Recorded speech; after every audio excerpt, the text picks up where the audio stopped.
there. Yeah, I got time and everything. Hi, you haven't seen me in a while. I've been depressed. I need a piece of gum. I've been depressed. You know, I wish I could tell you why, but I haven't got a clue. Well, so I wake up this morning, and I had defrosted a big bowl of strawberries and put too much xylitol in them.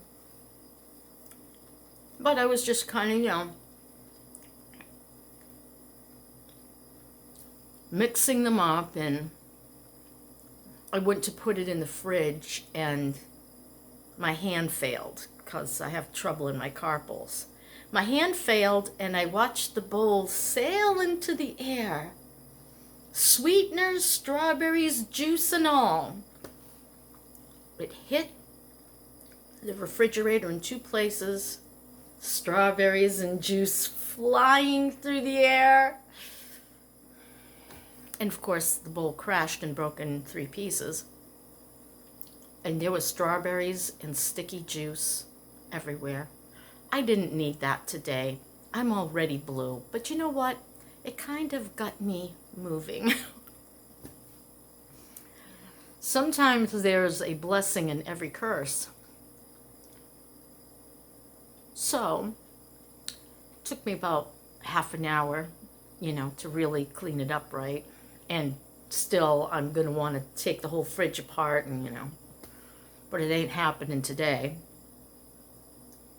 So I'd been sitting here for weeks in my chair, feeling really miserable. And the way I slowly get back out of it, and I'm still in it, so don't think I'm out of the woods yet, I'm not.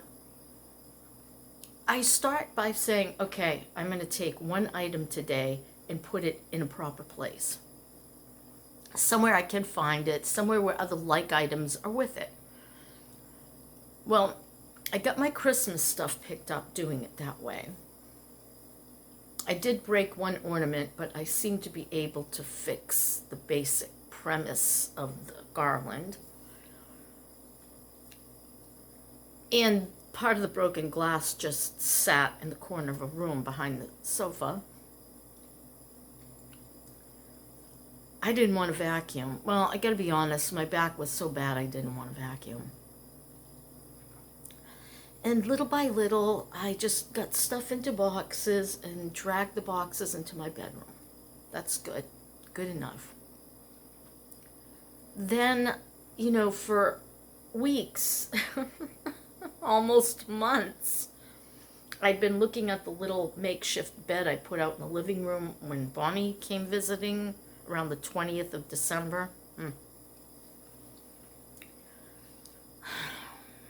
Took me forever to set it up. Took me forever to unset it. So I've been just, obsessing about the 3-inch mattress topper. It's a queen size. It has a nice zip open, washable cover. Couple of years old but barely used. It spent most of its time rolled up and in a corner in my bedroom. So I took pictures of it and I put it on Facebook, trying to sell it. And it hasn't sold. So tomorrow, if I've gotten no bite on it whatsoever, I do believe I'm going to take it over to a thrift shop and give it to them if they'll take it. I don't know. They take sheets and stuff. Why wouldn't they take a foam mattress topper? It's in beautiful condition, I only wanted $40 for it, but no takers. Maybe people are afraid of bed bugs and stuff.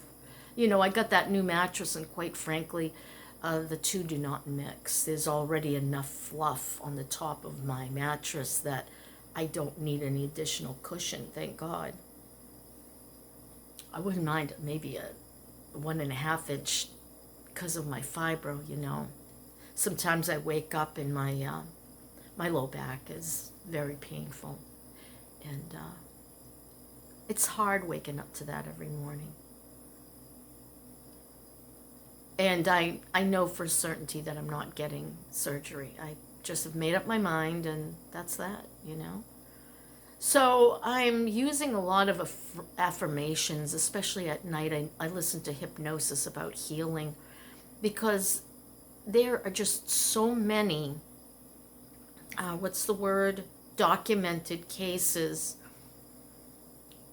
of, healers or going to Lourdes and praying or getting into waters and people actually being healed. And can there be that many modalities, or is it the power of the subconscious mind, which is one of the books I've been reading, The Power of Your Subconscious Mind? So I refuse to not believe it. I think I'm just having a hard time connecting my subconscious to the healing idea. But I keep using affirmations, and I gotta be careful because sometimes, I'll start with oh God, this hurts so bad, and I have to stop. No, this is healing, and I'm gonna look at the pain process as a healing process. My body warning me, you're doing too much, stop now. Or you're not doing enough, do some exercises. My diet's gone right out the window.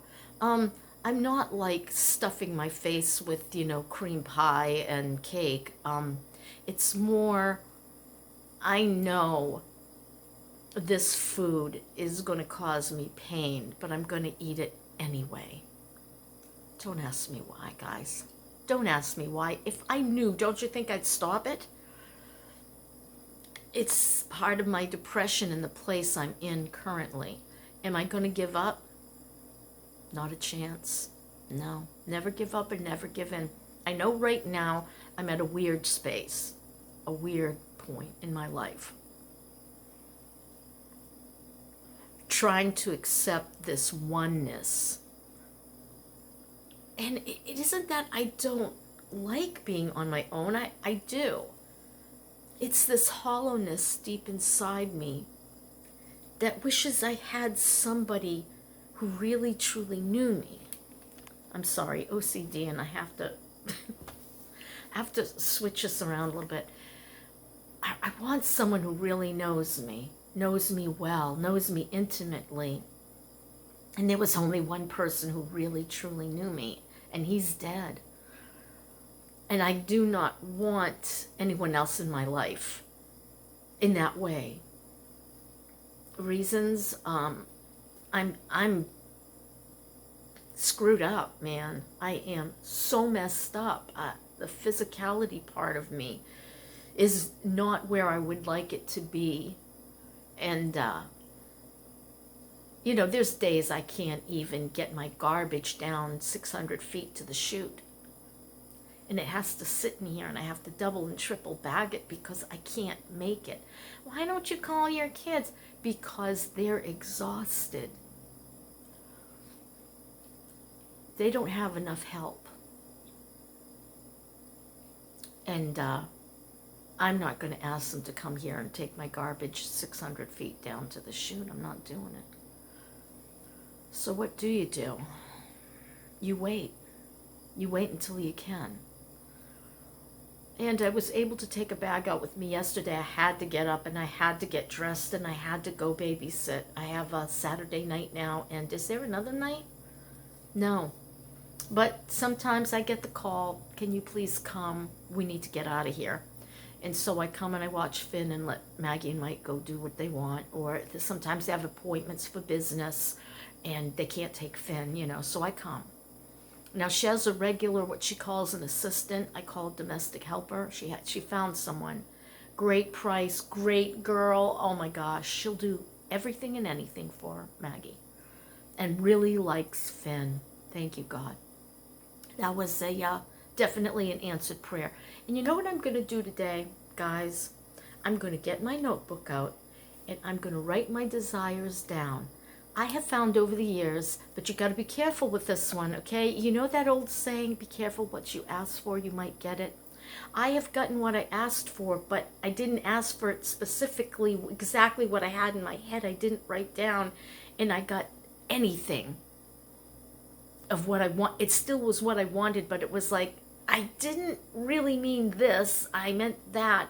So I have to really write in detail what I'm looking for, and sometimes I don't even know what that is.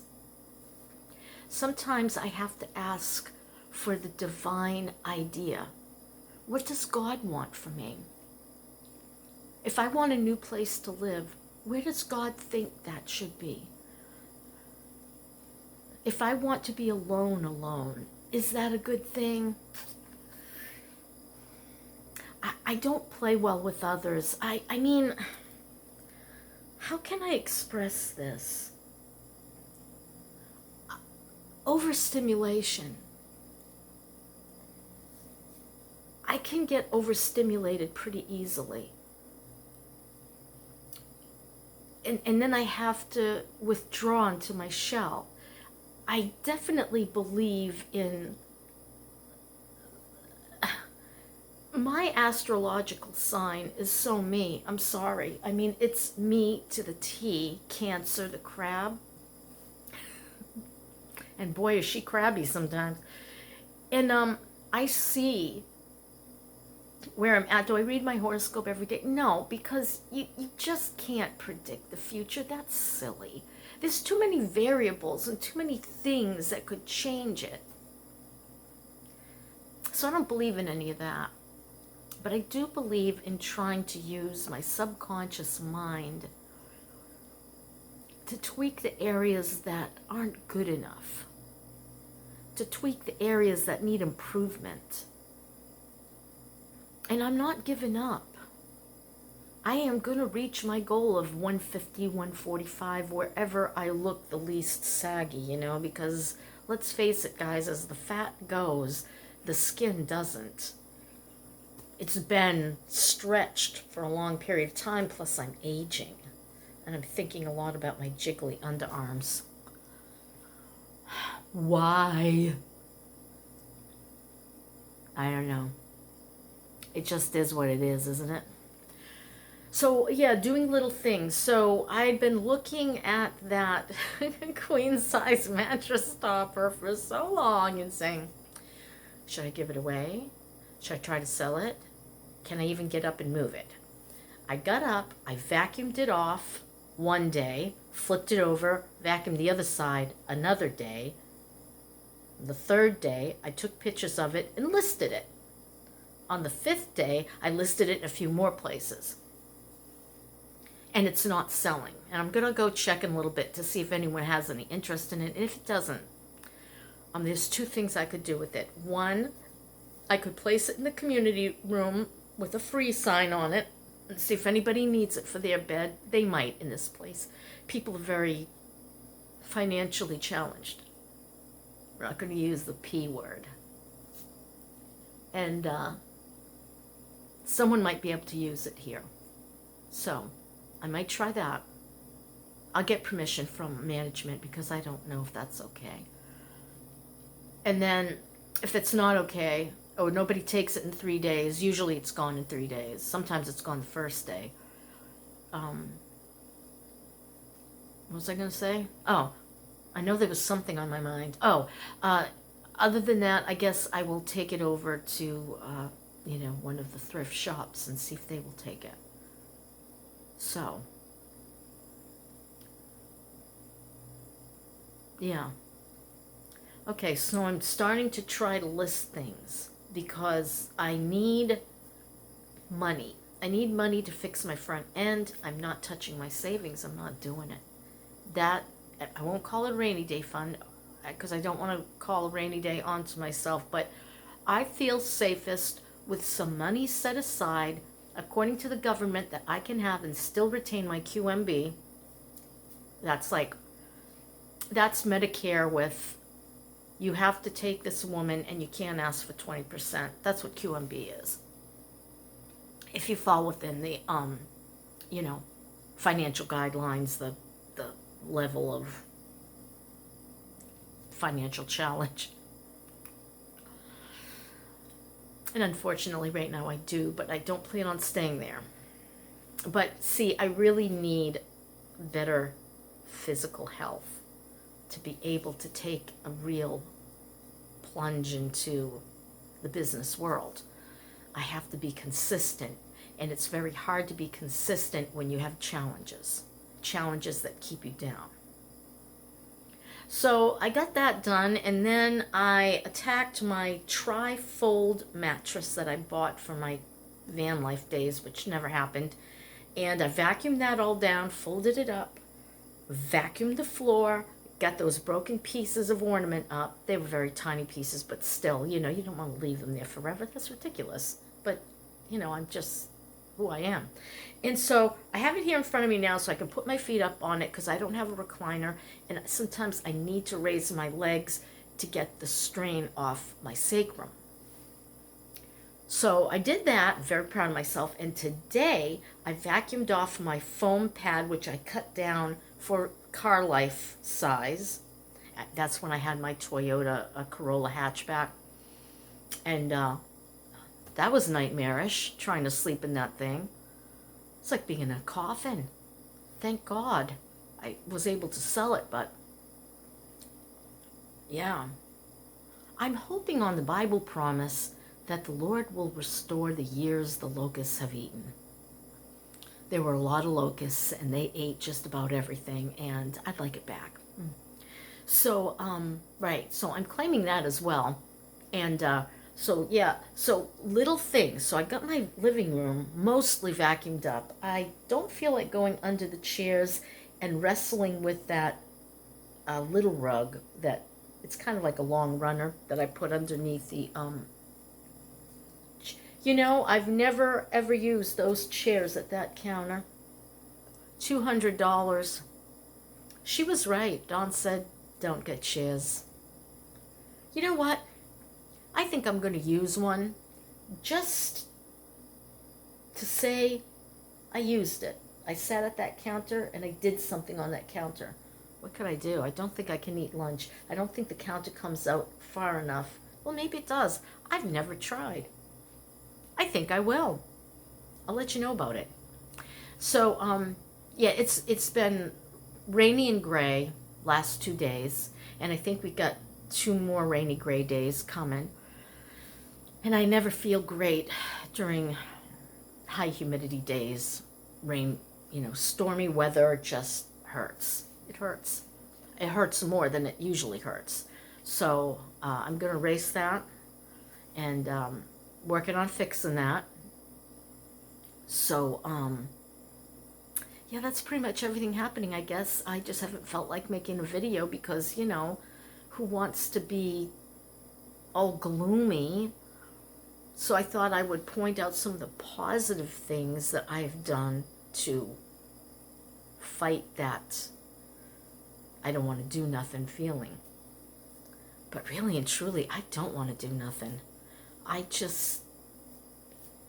have no interest anymore.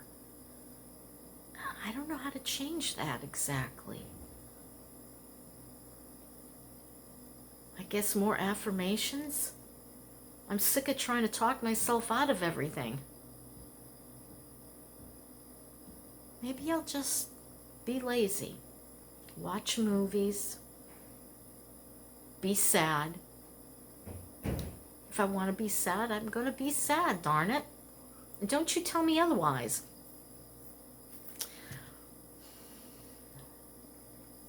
I don't want to cook. I don't even want to chop a tomato or peel a cucumber at this point. I'm just like, I'm going to eat toast. I eat a lot of toast. I don't think it's good for me. It says it has bioengineered stuff in it. It's probably the corn oil, soy, canola oil. Those are usually what go in breads. And I'm getting the free stuff. And I didn't know Publix used bioengineered foods to make their bread. I don't like you, Publix. And, it doesn't cause any problems, blah, blah, blah. I'm sorry. I don't believe that putting DNA in everything is beneficial to our bodies that have a particular type of DNA, and thank God it doesn't have the ability to, it's really hard to break through DNA cells. But I understand the mRNA vaccines have done it brilliantly. So, yeah, so glad I didn't do that. But I am eating bioengineered bread. And I'm thinking on that. I'm like, okay, do I want to pay $7 a loaf for quality bread? I'm not sure. I have to think about that one. Meanwhile, I'm going to eat the bioengineered bread. Yeah. I was thinking, oh, I have this little roll of goat cheese, and I was thinking, oh, wouldn't it be yummy to toast some bread? It's supposedly seed grain, but it's mostly white. You can see that. I'll toast the bread, spread the goat cheese on it, throw some tomato and avocado on it, and that'll be lunch. For breakfast, it was toast with cream cheese and sugar-free jam. Yeah, I'm not eating well, guys. No. I have vegetables. I made a vegetable soup, and now I don't want to eat it. Yeah. But I think I'll try to eat it for lunch anyway. And maybe I'll have one piece of the toast with tomato and avocado and cheese on. I don't know. I'll figure it out as I go along. I have a chicken in the freezer, but I don't want to defrost it because then I'll have to clean it and cook it. Yeah, that's where I'm at. I think they call this depression. Yeah. I think I'm just having a really hard time accepting what's happened to me. I keep having dreams about Dennis, and they're weird, weird dreams, but they all carry the same theme. He's back. He's with me. He looks whole. But he isn't who he was. And we can't be what we were. And I know God's trying to get me used to it. And it's really hard. In as much as he was a pain in my ass, he also made me laugh and smile. Oh, he'd make me angry. Oh, boy, did he make me angry. I'd always hoped we could have resolved all that, and we did. He got too sick to be able to fight. What a way to resolve it. Was that the only way, God? Was that the only way you could give me those 5 years? I guess so. I don't know what to do with myself. I mean, I know that plenty of things I could do with myself, but this heaviness is just weighing me down. It's weighing me down. And I gotta say, the difficulty in walking and functioning doesn't help. I can't exactly, I guess I'll go window shopping. A lot of these places don't have scooters, okay? Especially the places that I love best, like Home Goods and Hobby Lobby. And I have to lean on the cart, which messes up my neck and upper back because I'm putting weight on it. And, I have too many herniated and bulging and missing discs, okay? So but they're healing. Yes. I'm telling my subconscious mind what I want. And I want it to restore the things that are wrong. Can it be done? I think so. I do. I've read some incredible stories in my research on the subconscious mind that I do see that it's possible and it has been done. Is it common? Not as common as disbelief. Disbelief is so much easier than belief. You gotta work, man. You gotta work to believe these things. It's like I gotta catch my thoughts, and thank God my daughter Rachel understands it, and she catches my thoughts. She says, "You're speaking scarcity again, Ma." Yeah. I've always had that mindset. Dennis, drilled it in me. Life drilled it in me that, there was never enough. But when you look around the world, there's so much. Of course there's enough. I just have to figure out how to tap it. How do I tap into that and make it my own? Without anybody else's help, I want to make it my own. Yeah. So we'll see about that. And meanwhile, you know what? There are prayers I have forgotten to put out there because I've just been too miserable to make a video. So sorry. Yeah, we got some prayer requests. I do believe it was Mary, Donna, and Jeannie. If you guys can add those 3 names, Jeannie might already be on the list, but there's a new Mary and a Donna that really need your prayers right now. Prayers for healing, prayers for comfort, just prayers. Prayers for God's help. And you know, putting all that energy, all that vibration out there, all that frequency, it's going to come back, and it's going to come back for good. You know? So don't be afraid to talk to whatever it is you think is there, even if, you know, in AA, and I'm not an alcoholic, but I did attend meetings. In AA, they always said, if you can't believe in any kind of higher power, think about the light bulb. It's kind of miraculous that you can flip a switch and it comes on. How does it do that? I know wiring and this and that, but how did they figure that out, you know? It's kind of amazing. Magic. So that's my story, and I'm sticking to it. And I'm just going to keep doing a little more every day till at least the situation around me is resolved and I can move forward to the next step. Baby steps, guys, baby steps. Love you all. Mwah. Bye.